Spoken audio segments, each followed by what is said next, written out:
It all started when my best friend Daniel convinced me to rent an old cabin deep in the forest for the weekend.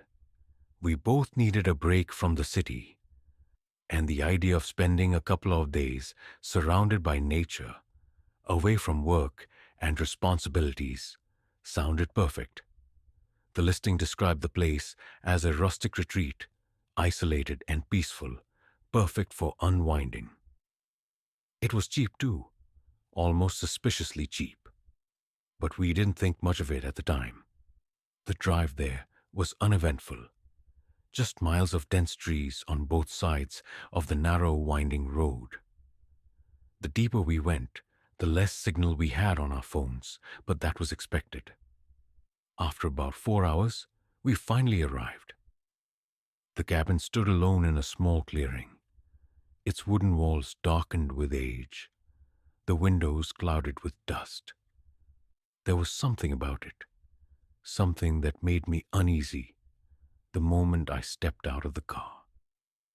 It wasn't the way it looked, though it did have that classic abandoned horror movie vibe. No, it was something else, something I couldn't quite put my finger on. Daniel, of course, was completely unfazed. He grabbed his bag, stretched his arms, and let out an exaggerated sigh. Man, this is going to be amazing. No emails, no deadlines, just us, a couple of beers, and the great outdoors. I forced a smile, trying to shake off the strange feeling creeping up my spine. The key was exactly where the owner said it would be, under a loose rock near the door. The lock clicked open with a loud snap, and we stepped inside. The air was thick, stale, like the place hadn't been aired out in months. The wooden floors creaked under our steps, and the furniture was basic. 2 worn-out couches, a coffee table, and a fireplace that looked like it hadn't been used in years. The weird thing was, despite the dust on the windows, the place wasn't as dirty as I expected. There were no cobwebs, no thick layers of dust on the furniture. It was as if someone had been here recently, but left in a hurry. I noticed something else too. On the small dining table, there was an old oil lantern, and next to it, a piece of paper. Daniel picked it up and read it out loud. "Do not open the door after midnight," he snorted. Oh, come on. That's classic horror cliché material. I chuckled, but it felt forced. My stomach tightened as I glanced around the cabin. I didn't know why, but I had a sudden, overwhelming sense that we weren't supposed to be here. That night, after unpacking and making a quick dinner, we settled in. The forest outside was eerily silent. No rustling leaves, no distant howls, nothing. Just an unsettling, absolute quiet. I tried to ignore it, telling myself I was just being paranoid. Daniel found an old deck of cards in one of the drawers and we played for a while, drinking and laughing.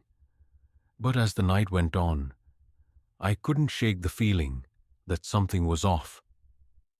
The air inside the cabin felt heavier, like the walls were pressing in on us. Every so often, I caught myself glancing at the windows, half expecting to see something staring back. Around midnight, Daniel yawned and stretched. "All right, man, I'm crashing." He stood up, wobbling slightly from the beer, and disappeared into the bedroom, leaving me alone in the dimly lit living room. I wasn't tired, not even a little. In fact, I felt more awake than ever. That was when I heard it. A soft knock at the front door. It was so light, so gentle, that I almost thought I imagined it. My breath caught in my throat as I turned toward the sound. Another knock, this time a little louder. Daniel's words from earlier echoed in my head. That's classic horror cliché material. The note, "Do not open the door after midnight." I swallowed hard and forced myself to stay still. Maybe it was just the wind. Maybe an animal had bumped against the door. But then came a third knock, slow and deliberate. I reached for my phone out of instinct, but of course there was no signal. My heart pounded as I stared at the door, every nerve in my body screaming at me to stay put. The knocking stopped. For a few seconds, there was only silence. Then, something even worse. The doorknob rattled. Someone, or something, was trying to get in. I wanted to call out to Daniel, but my voice felt trapped in my throat. I could only watch in horror as the knob twisted back and forth, the wood creaking under the pressure. Then, just as suddenly as it started, it stopped. I sat there, frozen, straining to hear anything outside. But there was nothing, no footsteps, no movement, just the oppressive silence. Minutes passed. Slowly I forced myself to stand, my legs shaking beneath me. I backed away from the door, moving toward the bedroom, needing to wake Daniel. Then came the whisper, low, hushed, right outside the door. "Let me in." My blood turned to ice. It wasn't Daniel's voice. It wasn't human. I bolted for the bedroom, slamming the door behind me. Daniel shot up in bed, startled. "Dude, what the hell?" I could barely get the words out. "Something's outside." His expression shifted from annoyance to confusion, then concern. He opened his mouth to say something, but before he could, we heard it. The slow, deliberate creak of the front door opening. Daniel and I both froze. The sudden sound of the door creaking open, sending a surge of adrenaline through my body. We stared at each other in terror, our breaths shallow and quick.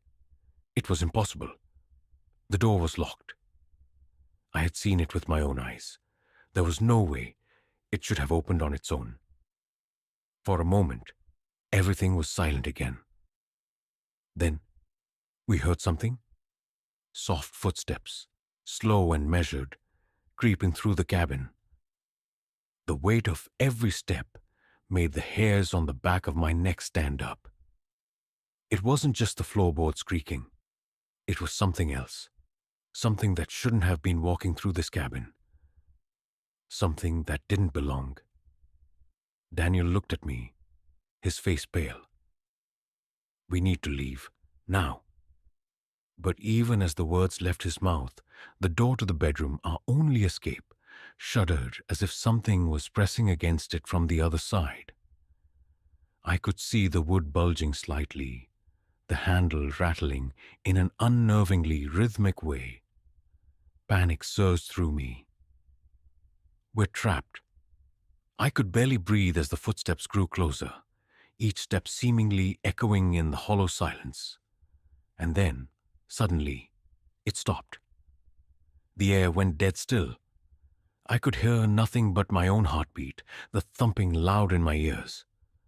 My mind raced, fighting the panic trying to take over.